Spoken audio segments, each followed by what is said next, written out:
Assalamualaikum warahmatullahi wabarakatuh. Pada kesempatan ini kita akan belajar tentang analisis transaksi perusahaan dagang yang merupakan kelanjutan dari materi pelajaran ekonomi kelas 12 SMA. Seperti pada video sebelumnya, akun-akun pada perusahaan dagang adalah sebagai berikut: A. Pembelian, B. Retur pembelian, C. Potongan pembelian dan pengurangan harga, D. Penjualan, E. Retur penjualan, F. Potongan penjualan dan pengurangan harga, G. Beban angkut pembelian, H. Beban angkut penjualan, I. Persediaan barang dagang. Sekarang kita lihat analisis transaksi pada perusahaan dagang. Yang pertama, pembelian barang dagangan dibagi dua: A. Secara tunai, B. Secara kredit. Pembelian barang dagangan secara tunai, contohnya tanggal 3 Februari 2019 dibeli secara tunai barang dagangan seharga 20.500.000. Maka jurnalnya adalah sebagai berikut: kolom tanggal 3 Februari 2019, keterangannya pembelian bertambah, dicatat di sebelah debit 20.500.000, kas berkurang, dicatat di sebelah kredit sebesar 20.500.000. B. Pembelian barang dagangan secara kredit, contohnya tanggal 10 Februari 2019 dibeli secara kredit barang dagangan seharga 30.500.000 dari toko Makmur Jakarta. Maka jurnalnya adalah sebagai berikut: kolom tanggal diisi 10 Februari 2019, keterangannya pembelian akan bertambah sehingga dicatat di sebelah debit 30.500.000, utang dagang akan bertambah sehingga akan dicatat di sebelah kredit sebesar 30.500.000. Selanjutnya adalah akun potongan pembelian. Contoh, tanggal 20 Februari 2019 dibeli secara kredit 20.000 unit barang dagangan dengan harga 6.000 per unit dengan syarat 2/10 N/30 dan nomor faktur 508. Tanggal 27 Februari 2019 dilunasi pembayaran utang faktur nomor 508. Transaksi untuk tanggal 20 Februari 2019 seperti pada pembelian secara kredit, yaitu pembelian akan bertambah, maka dicatat di sebelah debit sebesar 20.000 kali 6.000, yaitu 120 juta unit. Utang dagang bertambah, dicatat di sebelah kredit sebesar 120 juta. Sedangkan tanggal 27 Februari 2019 dilunasi pembayaran utang faktur nomor 508. Maka sebelum membuat jurnal kita lihat dulu syaratnya. Syarat untuk transaksinya ada 2/10. Ini artinya mendapatkan potongan 2% ketika pelunasan sebelum hari ke-10. Padahal dalam soal kita lihat transaksinya tanggal 20 Februari, pelunasannya tanggal 27 Februari. Ini berarti pelunasannya pada hari ke-27 kurang 20, yaitu hari ke-7. Berarti memenuhi syarat 2/10 sehingga mendapatkan potongan pembelian sebesar 2% kali 120 juta sebesar 2.400.000. Sehingga kas yang harus dibayarkan atau uang yang harus dibayarkan adalah jumlah utang 120 juta dikurangi potongan pembelian 2.400.000 sebesar 117.600.000. Sehingga jurnal tanggal 27 Februari 2019 ada sebagai berikut: kolom tanggal 27 Februari 2019, keterangan utang dagang akan berkurang karena ini pelunasan, dicatat di sebelah debit 120 juta, potongan pembelian bertambah, dicatat sebelah kredit 2.400.000, kas berkurang, dicatat di sebelah kredit 117.600.000. Berikutnya akun retur pembelian dan pengurangan harga. Contoh, tanggal 19 Februari 2019 diberi barang dagangan seharga 20 juta dengan syarat 2/10 N/30, nomor faktur 1801. Tanggal 21 Februari 2019 dikembalikan barang dagangan yang dibeli tanggal 19 Februari 2019 seharga 5 juta karena rusak. Transaksi tanggal 19 Februari 2019 mengakibatkan pembelian bertambah di debit 20 juta, utang dagang bertambah di kredit 20 juta karena ini termasuk pembelian secara kredit. Transaksi tanggal 21 Februari 2019 mengakibatkan retur pembelian dan pengurangan harga bertambah di kredit sebesar 5 juta, sedangkan utang dagang berkurang sehingga akan didebit 5 juta. Akun berikutnya, beban akun pembelian barang dagangan. Contoh, tanggal 17 Februari 2019 dibayar beban angkut barang yang dibeli dari CV Angkasa sebesar 100.000. Tanggal 17 Februari 2019 keterangannya adalah beban angkut pembelian akan bertambah, maka dicatat sebelah debit 100.000 dan kas keluar atau kas akan berkurang, dicatat di sebelah kredit sebesar 100.000 juga. Akun berikutnya adalah akun penjualan, dibagi dua, secara tunai dan secara kredit. Untuk yang A, penjualan secara tunai. Contoh, tanggal 15 Februari 2019 dijual secara tunai barang dagangan sebesar 4 juta. Maka jurnalnya sebagai berikut. Kolom tanggal 15 Februari 2019, keterangannya kasnya bertambah karena ada uang masuk, dicatat di sebelah debit 4 juta. Penjualan bertambah, dicatat di sebelah kredit 4 juta.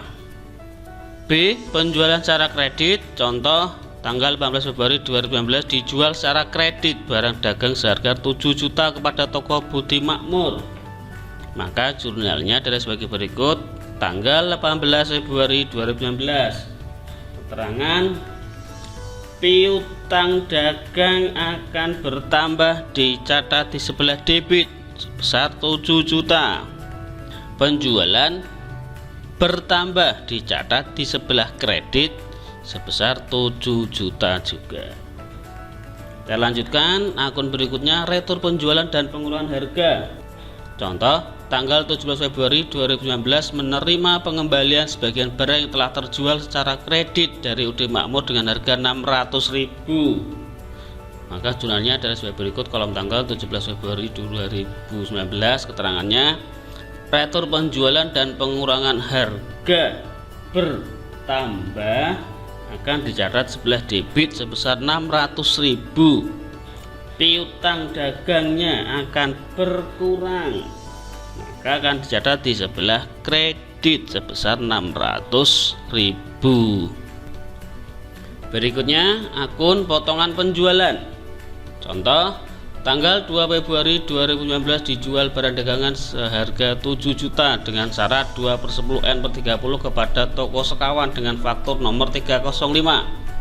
Sedangkan tanggal 7 Februari 2019 diterima pelunasan atas penjualan barang dagangan tanggal 2 Februari 2019. Transaksi tanggal 2 Februari 2019 mengakibatkan piutang dagang bertambah di debit 7 juta dan penjualan bertambah di kredit 7 juta. Sedangkan untuk jurnal tanggal 7 Februari 2019, karena ini pelunasan, maka kita lihat syarat awal waktu transaksi penjualan ada 2/10, artinya akan mendapatkan potongan 2% ketika pelunasan sebelum tanggal 10. Dalam kasus ini pelunasan tanggal 7 Februari, transaksi 2 Februari, berarti pelunasannya adalah 7 kurangi 2 berarti 5 hari, sehingga akan memenuhi syarat 2/10, sehingga akan mendapatkan potongan sebesar 2%. Sehingga jurnal transaksi tanggal 7 Februari 2012 mengakibatkan potongan penjualan dan pengurangan harga bertambah di debit sebesar 140.000. Angka 140.000 ini dapat dari 2% kali 7 juta. Piutang dagang berkurang di kredit sebesar 7 juta, sedangkan kasnya bertambah sebesar 6.860.000. Ini dari piutang dagang dikurangi potongan penjualan. Kita lanjutkan akun berikutnya, beban angkut penjualan. Contoh, tanggal 13 Februari 2019 diterima faktur dari CV Tiki atas pengangkutan penjualan barang dagangan yang dilakukan secara kredit sebesar 300.000. Tanggal 30 Februari 2019 dibayar beban angkut sebesar 200.000 secara tunai. Transaksi tanggal 13 Februari 2019 mengakibatkan beban angkut penjualan bertambah di debit 300.000 dan utang dagang bertambah di kredit 300.000. Sedangkan transaksi tanggal 20 Februari 2019 mengakibatkan beban angkut penjualan bertambah di debit 200.000 dan kas berkurang di kredit 200.000. Kita lanjutkan akun persediaan barang dagangan. A. Metode pencatatan persediaan barang dagangan. Metode pencatatan persediaan barang dagangan terdiri atas 1. Metode fisik, 2. Metode perpetual. Metode pencatatan persediaan barang dagangan dengan metode fisik. Metode pencatatan mutasi atau penilaian barang yang keluar maupun masuk. Pencatatan barang dilakukan oleh perusahaan barang dagang melalui akun penjualan untuk transaksi penjualan barang dan akun pembelian untuk transaksi pembelian barang dagangan. Kita lihat nomor 1, transaksinya pembelian barang dagang secara tunai, jurnalnya pembelian debit, kas, kredit. Nomor 2, pembelian barang dagang secara kredit, pembelian debit, utang dagang, kredit. 3. Pengiriman kembali barang dagang yang telah dibeli atau retur pembelian secara tunai, kas, debit, retur pembelian dan pengurangan harga, kredit. Nomor 4. Pengiriman kembali barang dagangan yang telah dibeli atau retur pembelian secara kredit, utang dagang, debit, retur pembelian dan pengurangan harga, kredit. Nomor 5. Penjualan barang dagangan secara tunai, kas, debit, penjualan, kredit. Nomor 6. Penjualan barang dagang secara kredit, piutang dagang, debit, penjualan, kredit. 7. Penerimaan kembali barang yang telah dijual atau retur penjualan secara tunai, maka jurnal umumnya retur penjualan dan pengurangan harga, debit, kasnya, kredit. Nomor 8. Penerimaan kembali barang yang telah dijual atau retur penjualan secara kredit, maka jurnal umumnya retur penjualan dan pengurangan harga, debit, piutang dagang, kredit. 9. Pembayaran biaya angkut barang yang dibeli, beban angkut pembelian, debit, kas, kredit. 10. Pembayaran beban angkut barang yang dijual, beban angkut penjualan, debit, kas, kredit. Nomor 11. Pembayaran utang dagang tanpa adanya potongan, utang dagang, debit, kas, kredit. Nomor 12. Pembayaran utang dagang dengan adanya potongan, utang dagang, debit, kas, kredit, potongan pembelian, kredit. Nomor 13. Penerimaan pelunasan piutang tanpa potongan, kas, debit, piutang dagang, kredit. Penerimaan pelunasan piutang dengan potongan, kas, debit, potongan penjualan, debit, piutang dagang, kredit. Yang berikutnya kita lihat perhitungan harga perolehan persediaan barang dagangan dibagi menjadi 3. Yang pertama, metode FIFO, first in, first out. Penerapan metode ini terutama diterapkan pada barang-barang yang tidak tahan lama atau produk-produk yang modelnya cepat berubah. Oleh karena penerapan metode ini, maka saldo akhir menunjukkan barang yang dibeli terakhir, sebab barang yang dibeli awal akan dikeluarkan lebih awal juga. Metode perhitungan harga perolehan persediaan dagang yang kedua adalah metode LIFO, last in, first out.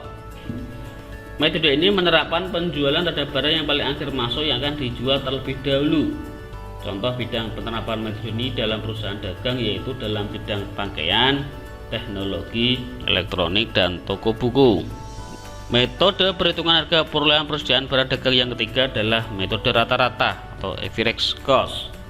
Ini merupakan metode tengah-tengah antara metode FIFO dan metode LIFO.